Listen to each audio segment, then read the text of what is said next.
Welcome back to national academy NIOS SSLCയിലെ ഇംഗ്ലീഷിലെ 6ാമത്തെ അധ്യായമായിട്ടുള്ള a tiger comes to town എന്നുള്ള അധ്യായം. അതിന്റെ 2ാം ഭാഗമാണ്. 1ാം ഭാഗവും അതേ കഥ തന്നെയായിരുന്നു. അതിന്റെ 2ാം ഭാഗമാണ് ഈ 6ാമത്തെ അധ്യായത്തിൽ നമ്മൾ ഡിസ്കസ് ചെയ്യുന്നത്.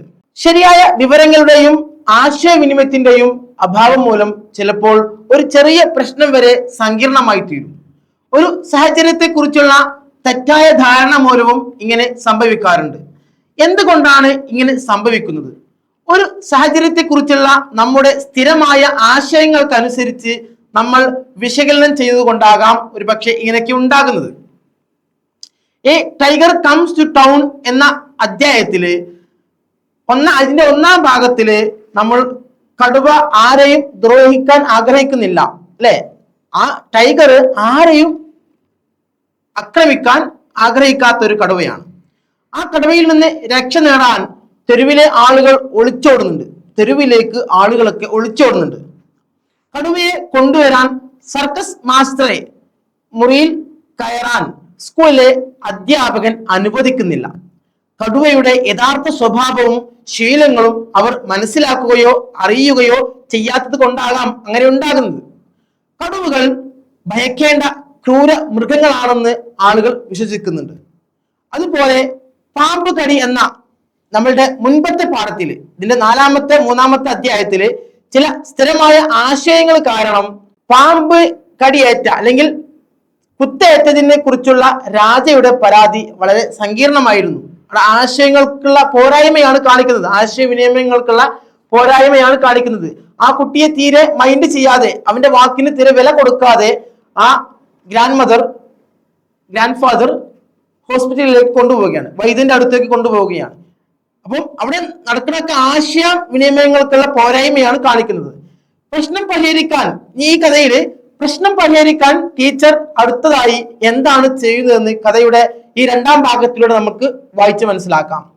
A tiger comes to town എന്ന കഥയുടെ 1ാം ഭാഗത്തിൽ കടുവ ഒരു സ്കൂളിലെത്തി ഹെഡ് മാസ്റ്ററുടെ മുറിയിൽ കയറി ഉറങ്ങാൻ തറയിൽ കിടന്നു.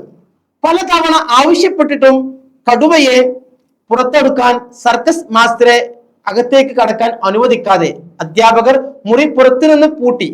എന്തുകൊണ്ടാണ് അവനെ മുറിയിലേക്ക് പോകാൻ ആരും അനുവദിക്കാത്തതെന്ന് നിങ്ങൾ കരുതുന്നുണ്ടോ? എന്തുകൊണ്ടായിരിക്കും അങ്ങനെ സംഭവിക്കുന്നത്? എന്തുകൊണ്ടാണ് ആ മാസ്റ്ററെ മുറിയിലേക്ക് കടക്കാൻ അനുവദിക്കാത്തത്? എന്തുകൊണ്ടായിരിക്കും? പിന്നീട് എന്ത് സംഭവിച്ചു എന്ന് ഈ പാഠത്തില് കഥ തുടരുകയാണ്. അതിനിടയിൽ കഥ അങ്ങനെ നടക്കുന്നതിനിടയിൽ നല്ല ഉറക്കത്തിനു ശേഷം കഥയുടെ ആരാണ് കഥ പറയുന്നത്? കടുവയാണ്, അല്ലെ? നമുക്ക് ഓർമ്മ വേണം, കടുവയാണ് ഈ കഥ പറയുന്നത്. അതിനിടയിൽ നല്ല ഉറക്കത്തിന് ശേഷം ഞാൻ ഉണർന്നു. പുറത്ത് ശബ്ദം കേട്ടു. ഞാൻ തല ഉയർത്തി നോക്കിയപ്പോൾ ഹെഡ് മാസ്റ്റർ തട്ടുകടയിൽ വിറച്ചു നിൽക്കുന്നത് കണ്ടു, അല്ലെ? അടുത്തുള്ള ഒരു കടയിൽ വിറച്ചു നിൽക്കുകയാണ് ആര്? Head master. പ്രത്യേകിച്ച് ഒരു കാരണവുമില്ലാതെ ഞാൻ എന്നെ തന്നെ മലർത്തി അലറി, അല്ലെ? ആകണ്ട് ചീറി കടുവ. അതാണ് കടുവ തന്നെ പറയാണ് കടുവയുടെ ആ കഥ. ഓക്കെ, ആ ഒരു ഭാഗത്ത് നിന്ന് കിടന്നിരുന്ന പാവം മനുഷ്യൻ ആ നിമിഷം നടുങ്ങിപ്പോയിരിക്കണം. ഞാൻ അവനെ വേദനിപ്പിക്കാൻ പോകുന്നില്ല എന്ന് ഉറപ്പു നൽകാൻ ഞാൻ ആഗ്രഹിച്ചു. അതുപോലെ അകത്ത് പോകുന്നത് എന്തുകൊണ്ടാണെന്ന് അറിയണം. ആ മാസ്റ്ററെ എന്തുകൊണ്ടാണ് അകത്തേക്ക് കടത്തി വിടാത്തതെന്ന് ആ കടുവയ്ക്ക് അറിയണം. അത് ആ കാര്യത്തെക്കുറിച്ച് അവർ അദ്ദേഹത്തോട് ചോദിച്ചു. അപ്പൊ അതാണ് ഞാൻ ചെയ്യാൻ പോകുന്നത്, ഞങ്ങൾക്ക് സമയം പാഴാക്കാൻ പറ്റില്ല എന്ന് ആ ഒരു സർക്കസ് കൂടാരത്തിൽ ആളുകൾ പറയുകയാണ്. ടൈഗർ കമ്മിറ്റി, അല്ലെ ടൈഗർ ഏറ്റെടുത്തിട്ടുള്ള കമ്മിറ്റി ചെയർമാൻ പറഞ്ഞു, 2ാം ഓണിറ്റി മജിസ്ട്രേറ്റ് എന്ന നിലയിൽ എനിക്കുള്ള അധികാരമനുസരിച്ച് നിങ്ങൾ ആ മുറി തുറക്കുകയോ ആളുകളെ പ്രവേശിപ്പിക്കുകയോ ചെയ്യരുതെന്ന് ഞാൻ നിങ്ങൾക്ക് അറിയിപ്പ് നൽകുന്നു, അല്ലെ എന്ന് ആ സ്കൂൾ അധികൃതർക്ക് ആ കമ്മിറ്റി സെക്രട്ടറി പറയാണ്. എന്റെ യജമാനൻ ചോദിച്ചു, അല്ലെ? ആ ഒരു കടുവയുടെ മാസ്റ്റർ ചോദിക്കുകയാണ്, കടുവയുടെ അടുത്തേക്ക് പോകുന്നതിൽ നിന്ന് എന്താണ് ഞങ്ങളെ വിലക്കുന്നതെന്ന്, എന്തിനാണ് ഞങ്ങളെ തടയുന്നതെന്ന് ആ മാസ്റ്റർ ചോദിക്കുകയാണ്. അവർ ഉത്തരം പറയാതെ കുഴങ്ങി. ആത്മഹത്യ ചെയ്യുന്നത് നിയമവിരുദ്ധമാണ് എന്ന് അവർ മറുപടി പറഞ്ഞു. കാരണം ഈ കടുവയുടെ അടുത്തേക്ക് ഈ മാസ്റ്ററെ പറഞ്ഞയച്ചാൽ ചിലപ്പോ വിരണ്ടേറിയതാണ്, അല്ലെ?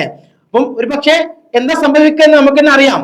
എന്നാൽ ഒരു മനുഷ്യൻ കടുവയെ സമീപിക്കരുതെന്ന് നിയമത്തിലെ ഏത് വകുപ്പിലാണുള്ളത്? അപ്പൊ കടുവ എന്നുള്ള ആ ഒരു മൃഗത്തെ വളരെ ക്രൂരമായിട്ടാണ് ഈ കഥയിലൂടെ ചിത്രീകരിക്കുന്നത്. അങ്ങനെയാണ് ആളുകളുടെ വെപ്പ്, അല്ലെ? അതുകൊണ്ട് തന്നെ മനുഷ്യന്മാരെ പോലെ തന്നെ മൃഗങ്ങളോടും നല്ല നിലയിൽ പെരുമാറാൻ മനുഷ്യർ പഠിക്കേണ്ടതുണ്ട്. അതാണ് കടുവ കഴിഞ്ഞ അധ്യായത്തിലൂടെ പറഞ്ഞു തന്നത്. എന്താണ്? എനിക്ക് മനുഷ്യന്മാരെ കുറിച്ചുള്ള ധാരണ എല്ലാം പോയിട്ടുണ്ട് എന്നൊക്കെയാണ് അതിൽ പറയുന്നത്. അപ്പൊ ഇത്രയും കാര്യങ്ങളൊക്കെയാണ് നമ്മുടെ ഈ ഒരു ആറാമത്തെ അധ്യായത്തിൽ പറയുന്നത്. ഇതിന്റെ രണ്ടാമത്തെ ഭാഗമാണ്. ഓക്കെ, അപ്പം ഇനി ഇമ്പോർട്ടന്റ് ആയിട്ടുള്ള ക്വസ്റ്റ്യൻസുകളാണ് നമ്മൾ ഈ ഒരു ഭാഗത്തിൽ ഡിസ്കസ് ചെയ്യുന്നത്. ഓക്കെ, ഇമ്പോർട്ടന്റ് ആയിട്ടുള്ള ക്വസ്റ്റ്യൻസ് എന്ന് പറയുമ്പോൾ നമുക്കറിയാം എല്ലാ പാഠഭാഗത്തിലും എല്ലാ ഭാഗങ്ങളും വളരെ ഇമ്പോർട്ടന്റ് ആയിരിക്കില്ല. എന്നാൽ ഈ ഒരു ക്ലാസ്സിൽ നമ്മൾ ഇമ്പോർട്ടന്റ് ആയിട്ടുള്ള ക്വസ്റ്റ്യൻസ് മാത്രമേ ഡിസ്കസ് ചെയ്യുന്നുള്ളൂ. ഒന്നാമത്തെ question, where was the tiger all this time? ഇത്രയും കാലം കടുവ എവിടെയായിരുന്നു? അപ്പൊ നമ്മളുടെ ഒന്നാം ഭാഗം കഴിഞ്ഞു. ഒന്നാം ഭാഗത്തിൽ നിന്നും എന്തിന് രണ്ടാം ഭാഗത്തിലേക്ക് പോവുകയാണ്. ഓക്കെ, അപ്പം ഇത്രയും കാലം കടുവ എവിടെയായിരുന്നു? കടുവ എവിടെയായിരുന്നു?